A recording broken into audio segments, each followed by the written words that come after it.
Malaria और dengue. Malaria इस बार कम है, लेकिन डेंगू कैसे जब बढ़ने लगे। डेंगू फीवर का ऐसा है कि प्लेटलेट ये क्राइटेरिया नहीं है, बकरी का दूध है या फिर पपीते के पत्ते हैं या फिर पपीता है, इन सब से कुछ फ़र्क नहीं पड़ने वाला है।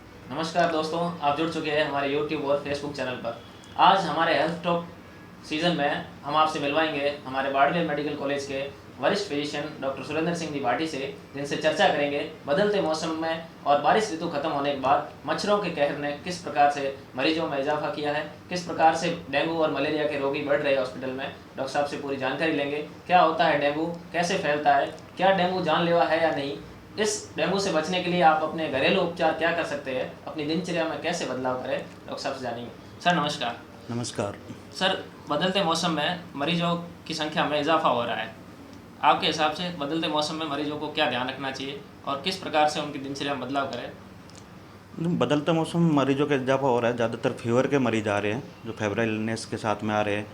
और अभी जैसे जैसे थोड़ी ठंड बढ़ने लगी है और बारिश वाला मौसम के बाद में मच्छर बढ़े हैं, उसके बाद में मलेरिया और डेंगू। मलेरिया इस बार कम है, लेकिन डेंगू कैसे जब बढ़ने लगे हैं, लास्ट 10 डेज में डेंगू वाले थोड़े पेशेंट बढ़ने लगे हैं, प्लेटलेट भी डाउन आ रही है और डेंगू पेशेंट थोड़े बढ़े हैं।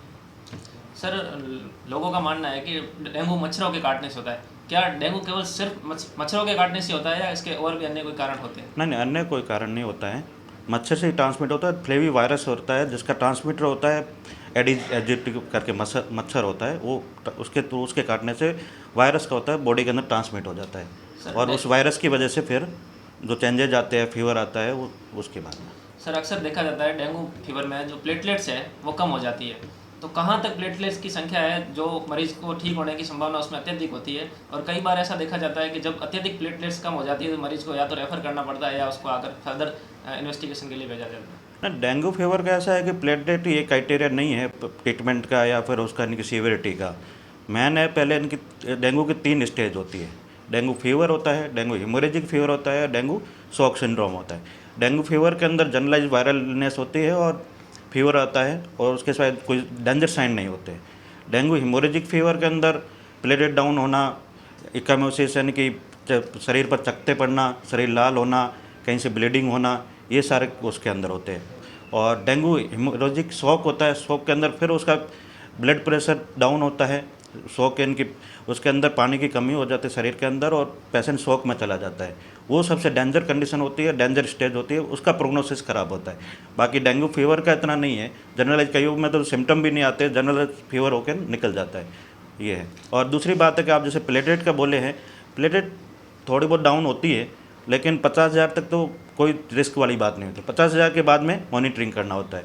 और दूसरा है कि डेंगू के अंदर सबसे ज़्यादा है कि बीपी है, ब्लड प्रेशर।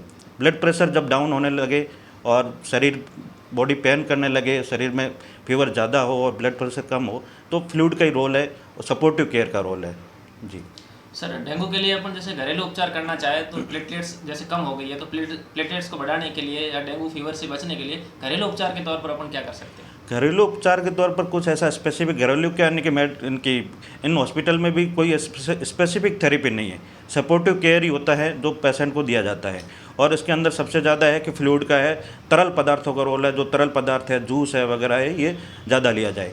और दूसरा है कि जो घरेलू उपचार किए जा रहे हैं, बकरी का दूध है या फिर पपीते के पत्ते हैं या फिर पपीता है, इन सब से कुछ फ़र्क नहीं पड़ने वाला है। उल्टा यानी कि आपका उल्टियाँ स्टार्ट हो जाएगी, पपीते के पत्ते वगैरह खाने से गैस्ट्राइटिस होगा, बकरे का दूध पीने से जिन्होंने कभी पिया ही नहीं है तो उसको उल्टियाँ होगी, जी दौरा होगा, ये सारी चीज़ें होगी। और डेंगू के अंदर वैसे भी जी दौरा और उल्टे के परेशान होते हैं और ऊपर से ये पपीते के पत्ते खिला के और उल्टियाँ करवाते हैं। जी सर, जैसे मौसम बदलते मौसम में बुजुर्गों और बच्चों के लिए आपकी तरफ से क्या विशेष सलाह होगी? बुजुर्गों और बच्चों के लिए मेन है मौसम चेंजेज हो रहा है, इसमें आपको ध्यान रखना है। और जहाँ भी मच्छर वगैरह है उनको आपको मच्छरदानी है या फिर इनकी ऑल आउट वगैरह लगा के रखनी, जिससे मच्छरों से बचा जाए।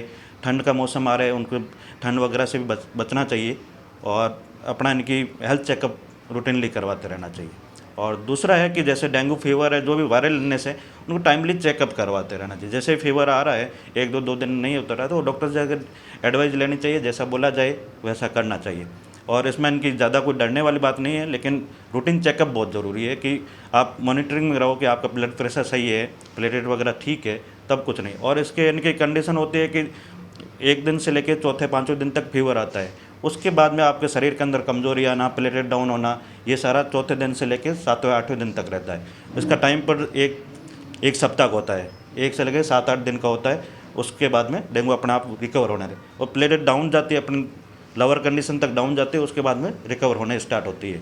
यदि प्लेटलेट 50,000 से नीचे हैं उसके बाद में उसको एडमिशन वगैरह की ज़रूरत पड़ती है, और 20,000 से नीचे है तो उसको अपन प्लेटलेट चढ़ानी पड़ती है। इवन इनकी उससे पहले यदि किसी की ब्लीडिंग रिस्क वगैरह, कहीं से खून वगैरह आ रहा है तो भी प्लेटलेट वगैरह चढ़ानी पड़ेगी। सर यदि किसी मरीज को डेंगू हो गया है और अब वो रिकवर भी हो गया है तो अब उसको क्या ध्यान रखना चाहिए, उसके बारे में कुछ जान। डेंगू फीवर, डेंगू रिकवर हो गया उसके बाद में ज़्यादातर की कंप्लेन यही करते हैं, उनके मसल पेन हो रही है, बॉडी पेन हो रहा है, जॉइंट के अंदर पेन रहता है। ये कईयों को 15-20 दिन तक, 1 महीना तक रहता है, जनरलाइज है, और धीरे धीरे अपने साथ हो जाता है। आप इम्यूनिटी को स्ट्रॉन्ग करने के लिए फल फ्रूट है, जूस है वगैरह, इसका ज़्यादा लेना चाहिए। ज़्यादा पेन किलर वगैरह इसके लिए नहीं लेनी चाहिए, और फ्लूइड लेना चाहिए और रेस्ट करनी चाहिए, अपने आप टाइम के साथ में रिकवर होता है। Thank you sir. ये थे हमारे डॉक्टर साहब सुरेंद्र सिंह जी भाटी सर, और ऐसी प्रकार की स्वास्थ्य संबंधी जानकारी के लिए जुड़े रहिए हमारे पेज से। Thank you. धन्यवाद।